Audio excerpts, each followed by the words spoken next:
Bismillahirrahmanirrahim. Assalamualaikum warahmatullahi wabarakatuh.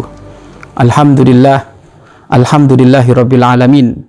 Wa bihi nasta'inu ala umuri dunya waddin. Wa sallallahu wasallama ala imamil mursalin habibir rabbil alamin sayyidina wa maulana Muhammad sallallahu alaihi wasallam wa ala alihi wa ashabihi wa tabi'ina lahum bi ihsanin ila yaumiddin, amma ba'd.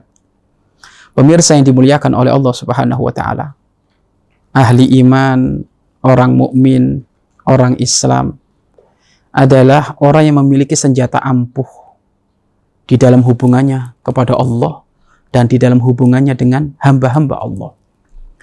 Senjata ampuh ini adalah sengaja oleh Allah diberikan kepada hambanya untuk menjadikan hambanya semakin dekat kepada Allah. Apa senjata ampuh tersebut? Senjata ampuh tersebut adalah doa. Ad-du'a silahul mu'min. Doa ini senjatanya ahli iman. Maka ahli iman itu adalah orang yang senantiasa biasa mengadu kepada Allah. Ahli iman itu adalah orang yang senantiasa mudah berkomunikasi kepada Allah Subhanahu wa taala. Karena doa itu ada pengaduan, ada komunikasi, ada manja-manjaan kepada Allah, ada ketawaduan kepada Allah, ada kekhusyuan kepada Allah. Ini adalah doa. Maka Anda dimanapun berada, dalam keadaan seperti apapun, kondisi situasi seperti apapun, maka jangan pernah tinggalkan doa. Orang yang tidak pernah berdoa, ini adalah sombongnya manusia. Orang yang tidak pernah meminta kepada Allah, ini adalah termasuk kesombongan yang sangat-sangat tidak perlu dihargai. Karena Allah menghampar segala pengkabulan doa dalam setiap waktu, banyak waktu-waktu mustajab. Maka ambil waktu tersebut. Engkau ingin meraih hartamu, mintalah. Berdoa kepada Allah Subhanahu wa taala. Engkau minta kesuksesan dirimu di dunia dan di akhirat, mintalah kepada Allah Subhanahu wa taala. Berdoa, angkat tangan kepada Allah Subhanahu wa taala. Engkau saat ini dalam keadaan ingin punya anak yang soleh, soleha, mohon kepada Allah, minta kepada Allah. Ingin menjadi hamba yang ahli sujud, ahli solat, ahli Al-Quran, minta kepada Allah Subhanahu wa taala. Ingin dikeluarkan dari segala permasalahan yang saat ini menghimpit kepadamu, maka minta kepada Allah, mohon kepada Allah. Kita punya Allah maha besar, kita punya Allah maha agung, kita punya Allah maha segala-galanya. Jangan kau duakan Allah agar supaya engkau dicintai Allah. Jangan kau menyepelekan Allah agar engkau diagungkan oleh Allah. Jangan engkau menjadikan Allah nomor 2 agar supaya engkau menjadi orang yang hebat di hadapan Allah Subhanahu wa taala. Nah, di dalam kita berdoa, ini kebutuhan kita. Doa itu kebutuhan kita, sehari-hari kita. Maka jangan lupa, setiap menit panjatkan doa kepada Allah. Namun ingat, doa itu ada adab, ada akhlak, agar supaya doa kita itu berkualitas. Kalau asal-asal kita berdoa namun tidak kualitas, bagaimana akan nyampe? Dan bagaimana akan dikabul oleh Allah Subhanahu wa taala? Dan pasti, yakinilah, doa kita pasti dikabul oleh Allah. Pasti. Doa kita akan dikabul oleh Allah. Akan tapi kalau tak kunjung-kunjung dikabul oleh Allah, pasti ada kesalahan dari kita, bukan dari Allah. Allah zat yang maha mustahil untuk melakukan kesalahan. Allah Tuhan tidak mungkin melakukan kesalahan, apalagi pelit tidak mengabulkan doa, mustahil. Akan tetapi kadang tidak pengkabulan doa itu sebabnya bukan dari Allah, tapi sebabnya dari diri kita sendiri. Makanya dari sini adab-adab berdoa ini penting. Yang pertama adalah adab-adab berdoa adalah berkenaan dengan isi hatimu. Apa isi hatimu? Berbaik prasangkalah kepada Allah. Jadi engkau minta kepada Allah berbaik prasangka. Berbaik prasangka pada Allah, bahwasanya Allah maha adil, Allah maha sempurna, Allah maha pengkabulan doa, Allah maha pengampun. Harus baik prasangka kepada Allah. Allah akan memberi, harus baik prasangka. Bagaimana kita berdoa kepada Allah tanpa prasangka baik kepada Allah? Ya, ini kan unik. Ada orang minta kepada sama manusia, tapi yang minta proposalnya dikabulkan, tapi dia udah prasangka jelek dulu sama yang bakal memberi. Kayaknya ente nggak bakal ngasih, bagaimana akan dikasih? Begitu juga dengan Allah yang maha hebat, maha mulia. Maka kita harus baik prasangka. Itu satu. Kemudian yang kedua, hadirkan makna butuh yang sangat kepada Allah. Hadirkan makna yang butuh yang sangat kepada Allah. Bahwasanya apa? Hidup kita ini sangat butuh kepada Allah. Hidup kita ini sangat butuh kepada pertolongan Allah. Hidup kita ini sangat butuh bimbingan Allah. Hidup kita ini sangat butuh hidayah Allah. Hidup kita ini sangat butuh taufik Allah. Loh, makna penghambaan, rasa butuh kepada Allah ini penting untuk menjadikan doa kita berkualitas. Kemudian setelah hati kita baik prasangka kepada Allah, kemudian menghadirkan dirinya adalah hamba yang lemah, yang benar-benar mengandalkan kebesaran Allah, mengandalkan apapun Allah, maka angkat tangan, mengadu kepada Allah. Mengadu kepada Allah, mengadu kepada Allah. Maka dari sini setelah batin kita bersihkan, ya kan?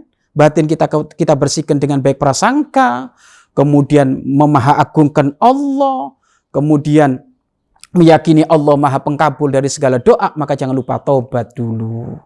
Minta ampun, minta maaf kepada Allah. Sebelum kita ngadu kepada Allah, banyak-banyak baca istighfar, tobat dulu, bersihkan hati kita yang banyak kekotoran itu dari dosa, bersihkan. Makanya kapan ada orang berdoa kepada Allah, tapi kalau hatinya kotor, ya nggak bakal dikabul doanya oleh Allah. Maka bersihkan dulu, minta maaf dulu kepada Allah, taubat, dahulu istighfar. Nah, dahulu istighfar. Kemudian juga jangan lupa prasarana yang dipakai untuk berdoa adalah murni barang-barang yang halal. Makanan yang kita konsumsi sebelum kita memanjatkan doa kepada Allah ini harus makanan halal. Baju yang kita pakai untuk ibadah ini harus halal. Sarana prasarana yang kita pakai untuk kita ibadah kepada Allah, kemudian memohon kepada Allah harus halal. Fa anna yustajabulah, bagaimana doanya akan dikabul? Wong makannya haram, masih terjumus dalam urusan riba. Baju yang dipakai haram, mobil yang dipakai Jumatan haram, duit yang dipakai umroh haram. Loh, kalau haram semuanya bagaimana akan diterima itu ibadah, bagaimana akan diterima itu doa? Maka ayo, doa kita harus berkualitas. Jangan sampai doa kita asal-asalan. Sehingga diceritakan dalam sebuah hadis ada seseorang yang as-as wa agbar, berdebu, compang-camping, secara dohir nggak cinta dunia, dia angkat tangan, ya Rob, ya Rob, ya Rob. Tapi kata baginda Nabi Muhammad, fa'anna yustajabulah, bagaimana doanya akan dikabul. Kenapa? Banyak makanan yang haram, yang dimakan, hati-hati. Profesimu sekarang apa?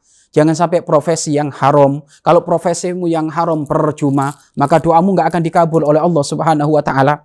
Lah setelah urusan batin ini kita benerin makanannya benar, baik prasangka kepada Allah, merasa butuh kepada Allah Subhanahu wa Ta'ala, baru urusan dohirnya. Urusan dohir itu apa? Urusan dohirnya adalah jangan lupa dahulukan dengan kalimat hamdalah, sholawat, ya. Kemudian jangan lupa dahulukan sholat hajat dulu, ya. Kemudian juga jangan lupa dahulukan istighfar dulu. Kemudian jangan lupa ambil momen-momen mustajab dari segala waktu yang sudah dipaparkan oleh Allah, waktu-waktu yang mustajab, waktu-waktu yang terijabah, mulai dari selesai sholat, bahkan di saat sujud. Di saat sujud ini termasuk adalah bab paling mustajab pengkabulan doa itu di saat sujud. Fa'aksiru fi doa, maka perbanyaklah doa di waktu sujud tersebut. Kemudian di antara dua adzan, qomat dan adzan, ini juga adalah waktu-waktu yang mustajab. Lagi puasa, Anda yang puasa Ramadan, Masya Allah, doa Anda mustajab, dikabul oleh Allah Subhanahu wa Ta'ala.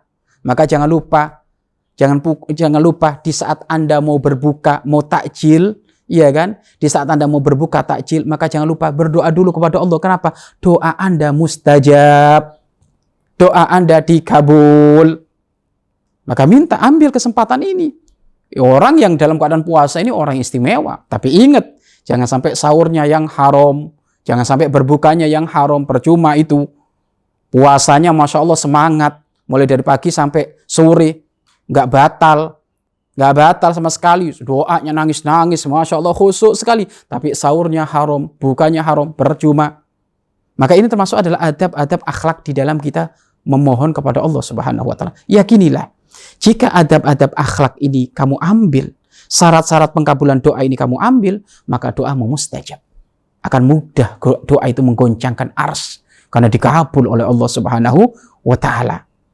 Maka ayo kita penuhi syarat-syarat doa ini. Kita penuhi adab-adab dan akhlak berdoa ini, agar supaya kita semuanya, doa-doa kita dikabul oleh Allah.